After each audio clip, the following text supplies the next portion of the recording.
Uşaqlar, bugün sizə məşğələmiz ətraf aləmlə tanışlıq və nitqin inkişafıdır. Mövzumuz isə təbiəti qoruyaqdır. Biz bugün sizinlə ana təbiətimiz haqqında danışacağıq və ana təbiətimizi necə qorumaq lazım olduğunu biləcəyik.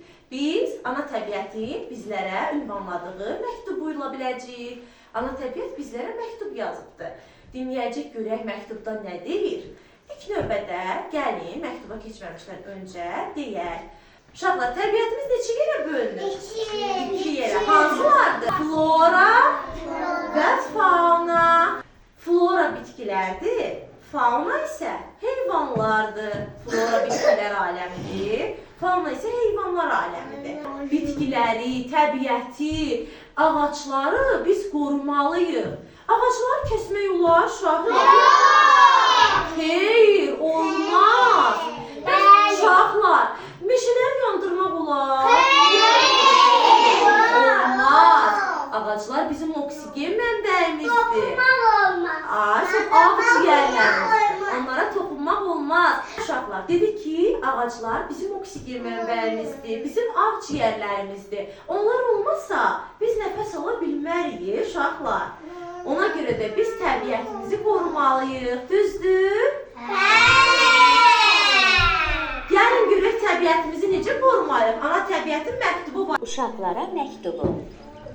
Əziz balalar, bil və agah olun ki, yer üzündə bütün canlılar mənim balalarımdır. Ona görə də mənə ana təbiət deyirlər. Siz yəqin ki, hər səhər durub güzgüyə baxırsınız və orada özünüzü görürsünüz. Mən də tez-tez güzgüyə baxıram. Bilirsiniz orada nələr görürəm? Meşədə gəzən heyvanları, göydə qanad çalan quşları, suda üzən balıqları, yer altında yuva quran qarışqaları. Bəli, bunlar hamısı mənə, ana təbiət. Yer üzündəki bütün canlılar bir böyük ailədir. Ancaq son vaxtlar bir çox heyvanlar, quşlar mənə şikayət edirlər.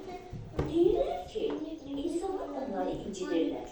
Ağacları kəsir, olmaz qadlarla heyvanları öldürür, suları zəhərləyir, qanlarını edirlər.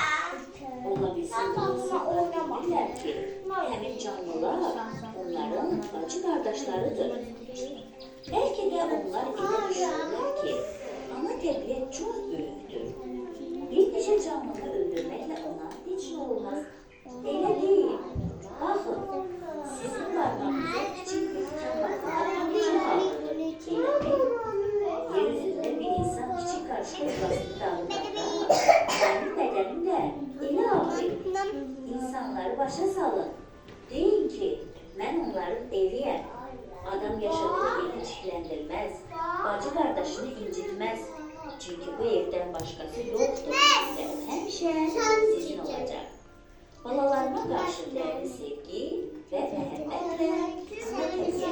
Gördünüz uşaqlar, maraqlı idi. Ana təbiətin məktubu maraqlı idi uşaqlar. Uşaqlar, ana təbiətin məktubunda nə başa düşdünüz? Afərin, ağaclar kəsmək olmaz, meşələri yandırmaq olmaz, quşları incitmək olmaz.